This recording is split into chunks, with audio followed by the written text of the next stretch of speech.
Assalamualaikum warahmatullahi wabarakatuh. Waalaikumsalam warahmatullahi Sahabat-sahabat wabarakatuh. Ustadz Danu, terutama untuk yang ibu muda nih. Kan banyak banget nih yang suka ngikutin Pak Ustadz Danu. Kali ini aku pengen ngobrol-ngobrol sama Pak Ustadz Danu. Assalamualaikum Bapak. Waalaikumsalam warahmatullahi wabarakatuh. Jadi, kalau kita tuh kan, kalau selama ini Bapak mungkin ngobrolnya sama Pak Ustadz, sama Mas Bobi. Nah, sekarang dari sisi cewek deh Pak, gitu, dari sisi perempuan. Boleh.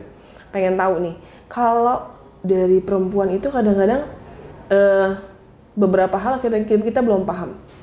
Gimana sih Pak kalau penyakit itu dihubungin dengan akhlak? Padahal sebenarnya penyakit itu sih gampang. Mungkin orang bilang, ini tanganku pegel. Virus. Atau virus. Apa, ya. Virusnya pilek kayak apa segala macam. Itu sebenarnya ototnya kencang apa gitu ya. Iya Pak, sakit kepala. Apalagi kalau perempuan tuh pas lagi datang bulan ya. Kayak gitu-gitu. Itu gimana sih Pak?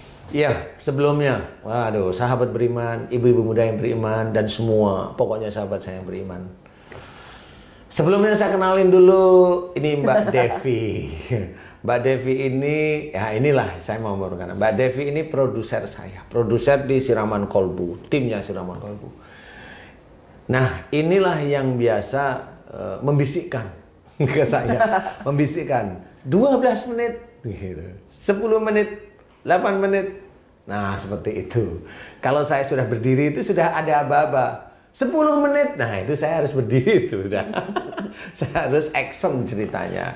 Saya harus aksi untuk menyelesaikan atau pokoknya itu menyelesaikan apa yang sudah menurut Mbak Devi itu saya sudah mengetahui narasumbernya bagaimana, kemudian sakitnya kenapa, itu ini menurut Mbak Devi ya, dilihat Mbak Devi, karena Mbak Devi di atas. Nah, inilah Mbak Devi yang bilang ini itu. Nah, ini yang sering mengomandu di sini saya. Yang saya sering suka bisikin. Ya, pembisik ceritanya. Ini Mbak Devi. Oke, Mbak Devi, saya akan bercerita. Sebenarnya ini ilmu ini sudah tertulis sejak dulu, sejak zamannya Nabi, ada dalam Quran sebenarnya. Makanya Rasulullah Muhammad SAW itu dilahirkan di muka bumi untuk menyempurnakan akhlak. Berarti banyak sekali pada waktu itu orang-orang Arab pada saat tersebut itu memang menurut Allah kurang. Jadi sehingga Rasulullah Muhammad itu diminta oleh Allah Ta'ala menyempurnakan akhlak. Nah, saat inilah akhlak itu harus kita ceritakan. Akhlak dari Rasulullah yang sebenarnya itu ada dalam Quran, banyak diceritakan tentang akhlak. Tapi kadang-kadang kita sebagai seorang Islam itu kadang nggak mau nerima loh. Kadang kita sendiri nggak mau nerima. Karena nggak paham mungkin Pak. Bukan karena nggak paham, satu nggak paham bisa, yang kedua nafsu. Nafsu itu susah sekali mengalahkan. Contoh mamanya begini nih.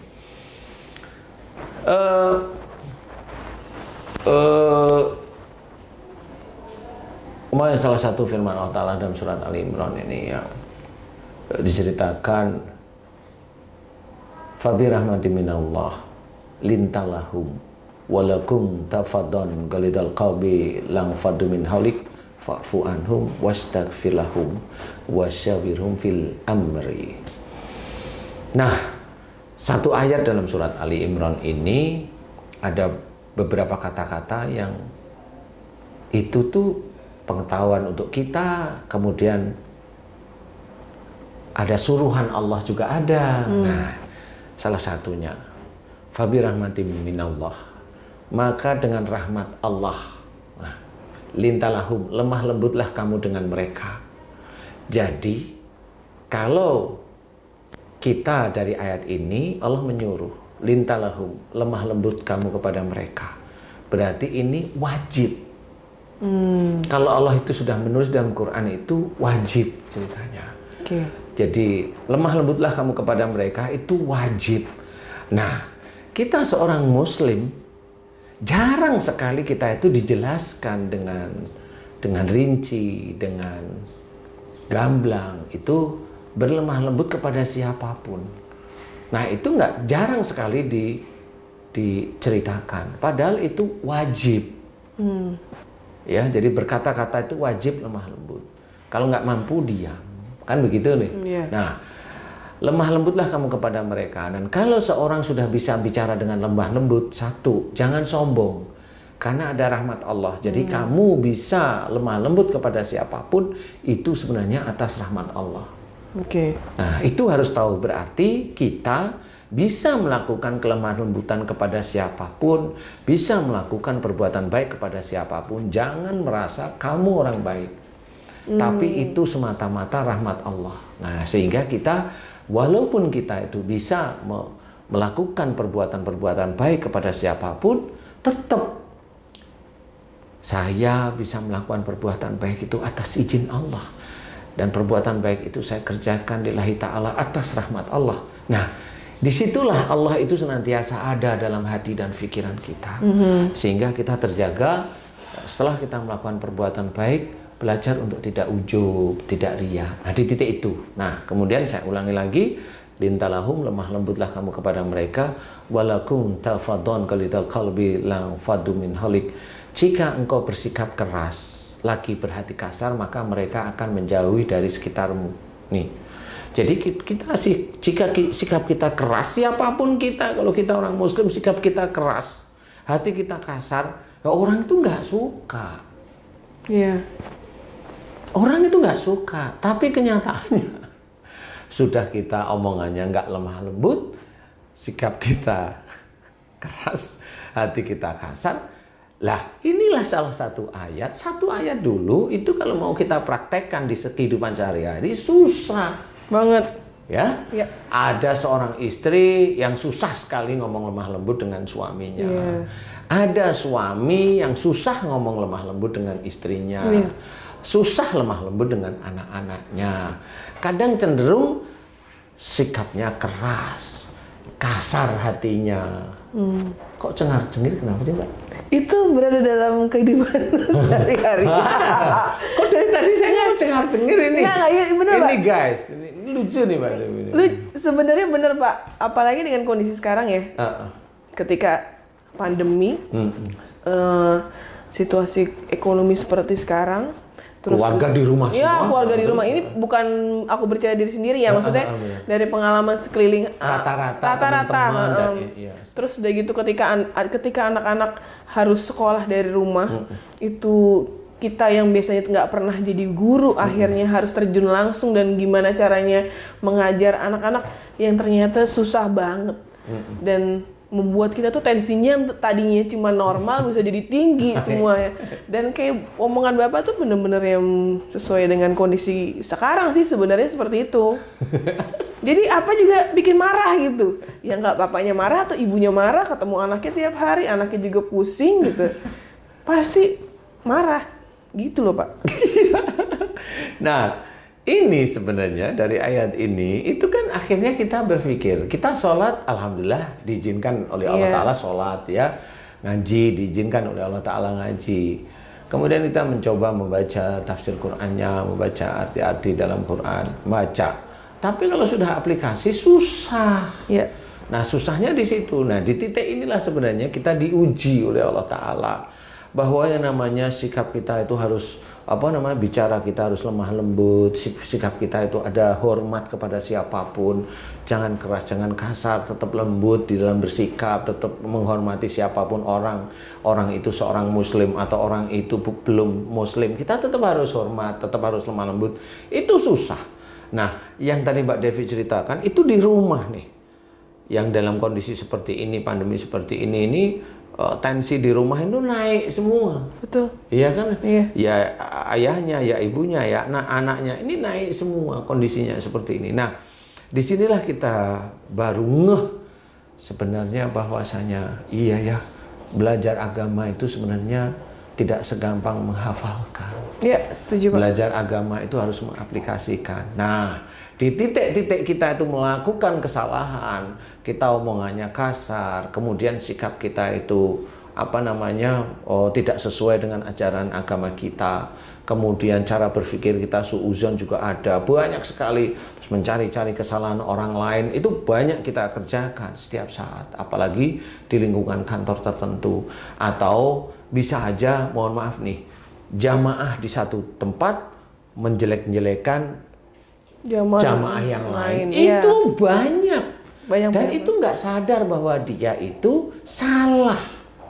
Kalau ada ustadz, dia tidak mengajak jamaahnya itu menuju dekat pada Allah Ta'ala, tapi mengajak jamaahnya itu, majelisnya itu untuk tidak suka dengan ustadz itu, tidak suka dengan ajaran itu, padahal ajaran itu tetap ada landasannya kepada Allah Ta'ala. Ini ustadz ini harusnya itu difikirkan, hati-hati jangan pakai ustadz itu dalam hal yang tertentu, khususnya yang hobinya fitnah. Jangan pakai. Kalau memang dia ngajinya bagus, boleh dipakai ngaji saja, kan gitu ya. Kalau dia itu disuruh ngaji, maksudnya ngaji itu yang tadi ngaji saja itu maksudnya baca Quran, boleh lah. Tapi kalau dia ngaji itu kemana-mana, bikin fitnah sehingga majelis itu menjadi majelis memfitnah saudaranya yang lain, yang seiman, yang dia sendiri itu syiar agama Islam, dia syiar tauhid, dia syiar akhlak, dia syiar ayat-ayat Allah, tetap dijatuhkan oleh saudara yang lain, itu majelis itu sama. Jadi majelis itu dan ustadznya sama. Kalau pasti majelis itu merasa benar, kalau sudah merasa benar, pasti ujub, pasti riak, pasti sombong. Kalau sudah pasti seperti itu, selesai dia nanti di akhirat. Nah, disinilah mulai masuk ke arah akhlak dan penyakit. Kalau itu dilakukan terus, akhirnya ayat dalam Quran diceritakan, wa ma asabakum min musibatin fa bima kasabat aydikum. Apa saja musibah yang engkau terima itu disebabkan dari buah tanganmu sendiri. Nah, disinilah harus kita fahami. Allah memberikan ilmu kepada kita bahwa musibah yang kita dapatkan, kita termasuk saya, itu disebabkan dari buah tangan kita sendiri. Buah tangan itu berarti perilaku kita. Perilaku yang mana? Yang dosa pasti. Yang Allah tidak meridho. Yang Allah itu tetap kita dilarang untuk melakukan, tapi kita melakukan. Contoh, kita disuruh lemah lembut. Ya, sikap kita tidak boleh keras. Kita melanggar. Omongan kita kasar. Omongan kita nggak lemah lembut. Sikap kita keras, hati kita kasar dan sebagainya, itu kita lakukan setiap hari. Nah, di titik itulah sebenarnya dosa. Kemudian apalagi nih, Allah menyuruh jangan mencari-cari kesalahan orang lain, ya. Wala tajassasu. Di situ kita itu tidak sadar bahwa di situ kita itu dilarang untuk suudzon. Tapi karena diarahkan oleh ustadznya, saya bilang ustadz, karena ini kita berbicara tentang orang Islam. Kita berbicara tentang ustadz yang senantiasa mengajak, mengajari, memvonis, menghakimi ustadz yang lain itu salah.